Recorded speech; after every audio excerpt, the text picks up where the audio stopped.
Okay, we're on. You ready? Yep. Hello, everybody, and welcome to our MVP Week 10 talk today with quarterback Michael Birdsong from the Leipzig Kings, who led his team to a great victory at the last weekend. Hello, Michael. Hey, how are you doing? I'm pretty good. How are you after this game? I mean, 5 touchdowns, 231 yards, not one single interception. You knew what you were doing and you did everything right. Yeah, no, definitely.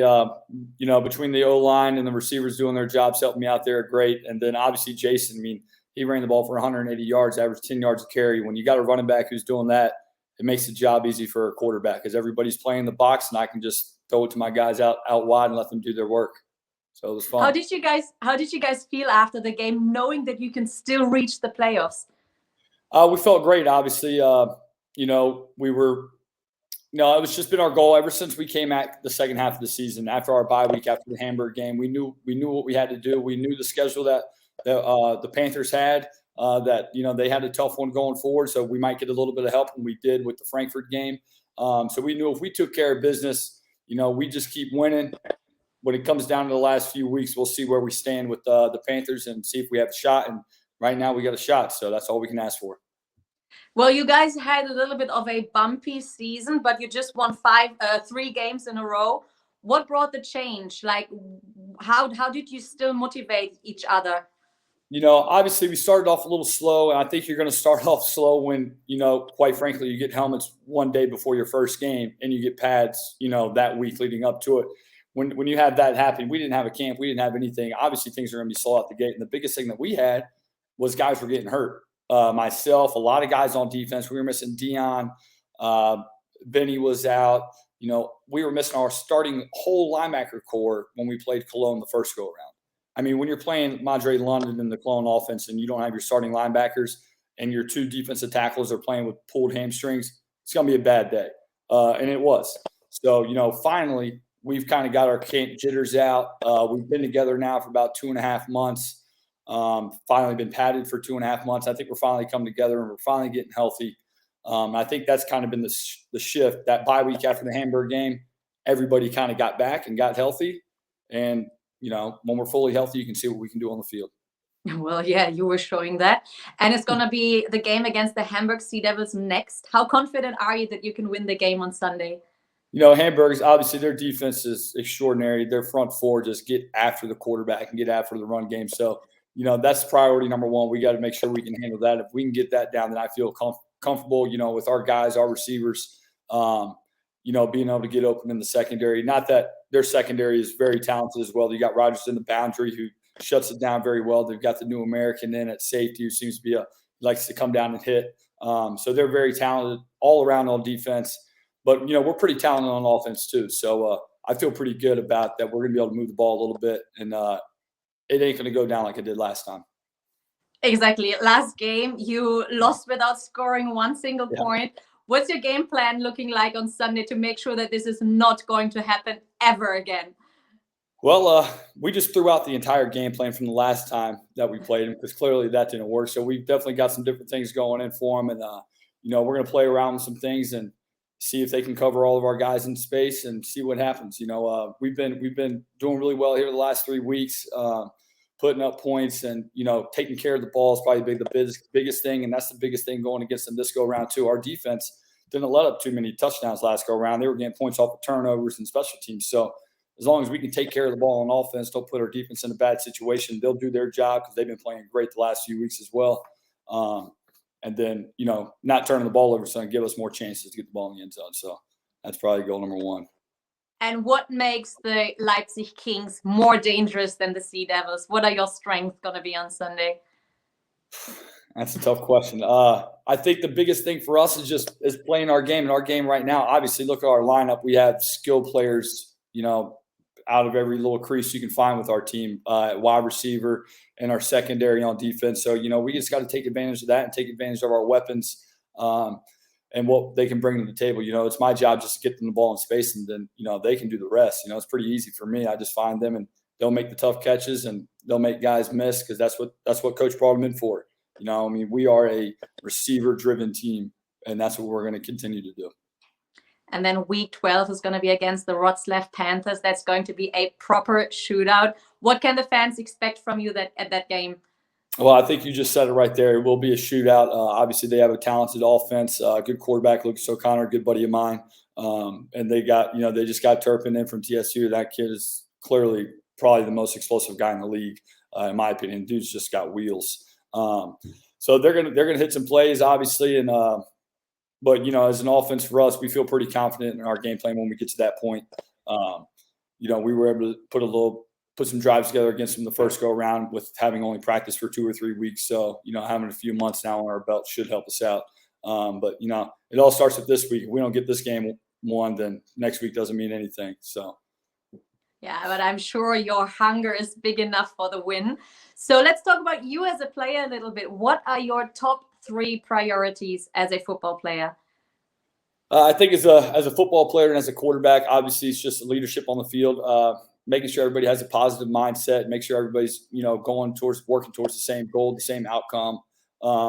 Secondly, is don't turn the ball over. You look at a lot of these teams in this league, they would have a lot more chances, a lot more opportunities if they quit turning the ball over. We had a problem with that when we went on our 3-game losing streak. Against Warklaw, I had 2 turnovers. Against Stuttgart, we turned the ball over. Against Cologne, we turned the ball over. The last 3 weeks, we have not turned the ball over. I know no interceptions, and I don't think we fumbled once in the first game. That's a huge difference. You take care of the ball, you win football games. That's just a fact. Then last but not least, like I said, Coach built this team with weapons. It's my job to lock them up, load them up, and get the ball to them so they can fire away. So that's it. And how would you describe your style as a quarterback? How are you leading the team, and what makes you different from the other quarterbacks? I think my style is I've been playing this game quite a while now. I played with a lot of different offenses, a lot of different teams, had a lot of different roles and responsibilities. From game manager to be the athlete, be able to run the ball, to be the gunslinger who throws it all over the field. So I think the best thing about me is I've been in every role that there is. This past game, our running back's running the ball at 10 yards pop. I'm not going to throw the ball. I'm going to let him run. I'm going to manage the game. Now, if I need to throw the ball, then let's throw it around, So I think the biggest thing with me is I can just adjust and adapt to whatever the situation needs on the field at the time. I think that's what sets me apart. And now this first season is coming closer to its end. How much were you enjoying the last weeks of the European League of Football? It's been great. Obviously, you guys are doing a great job with marketing and making it exciting for not only the fans, but the players as well. I mean, we love the content and everything that comes out. And obviously, the play on the field is helping with that. The play on the field has been high. It's been fun. It's been fast. It's been hard hits. So it's been a really great experience. And obviously, the last 3 weeks have been even funner with us winning some games. So hopefully we can keep it going here the next 2 weeks and see how far we can keep this thing extending. So would you say that the league has met your expectations? Absolutely. I think it's blown it away, in my opinion. I talked to Patrick after the Stuttgart game, or maybe it was after our home game against Berlin. I kind of expected this in year 2 or year 3, maybe farther down the line, for it to kind of pick up this fast and this much steam, especially being a COVID year this year. So the fact that it's been able to accomplish this much in year 1 with the circumstances that it's under has been really extraordinary. I can't wait for, next year and the years to come when things get finally completely opened up, players can get in a little bit easier, and all that good stuff. So yeah, it's definitely met and exceeded my expectations for this year. And will we see you in season 2? That is the plan, as long as my body allows me to. Obviously, I've signed a 2-year deal with Leipzig, so I'm locked in. At least if I'm back, I will be with Leipzig. It all depends on what my body's telling me after the year, though. So, but the plan is, yes, I will be back. Well, I'm sure a lot of people are very happy to hear this. What would you say? What was your biggest challenge this season? The biggest challenge was probably just getting out of the starting gate. Like I said, we came in so late. We didn't have the equipment. We didn't have anything when we came in. We had Coach Armstrong, no other coaches. It was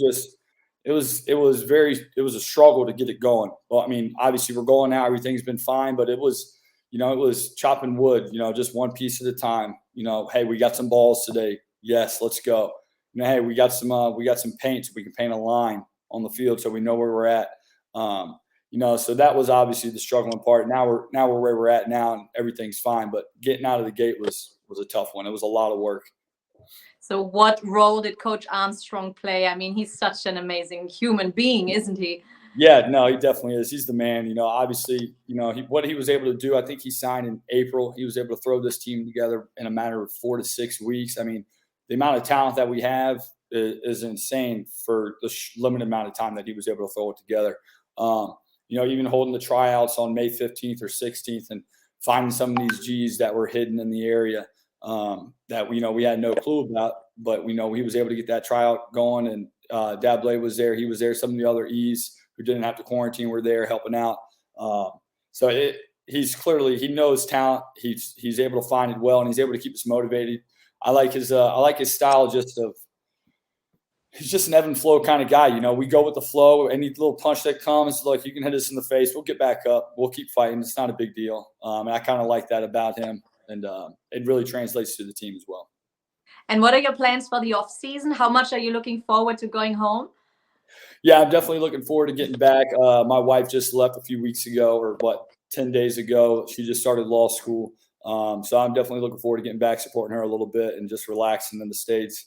And then other than that, it's just constant with football. You got to stay in shape, got to keep working out, and stay ready to go, because you never know when the phone's going to ring. And what's your nicest memory from Leipzig? The nicest memory from Leipzig has got to be any one of our home games. Our fans are just off the chart. I mean, even when we got smoked by Hamburg 55-0, after the game, we still have 1,000 people there just cheering us on, chanting Kings. I mean, they're an awesome group. They show great support, and I can't wait to see the support that they bring come September 5th or 6th when we play the Panthers at home. I mean, it's going to be off the chain, and I'm sure that'll be overtake as the best memory here in Leipzig. Oh, yeah. I totally agree. Yeah. Well, Michael, thank you very much. It's going to be exciting until the end. I'm crossing my fingers for you, for the team, for the game on Sunday. Appreciate it. Thank you. Yeah, we're hoping to keep it exciting and stay in this race as long as we can. Well, yes, you will. And you guys, thank you very much for watching. Don't miss the game on Sunday. Hamburg Sea Devils playing against the Leipzig Kings with this super cool quarterback. I think it's going to be a great one. So you can watch it live on the European League of Football website and on Pro7 Max at 3 p.m. Thank you very much, Michael. Thank you, Jennifer. Appreciate it. Thank you. And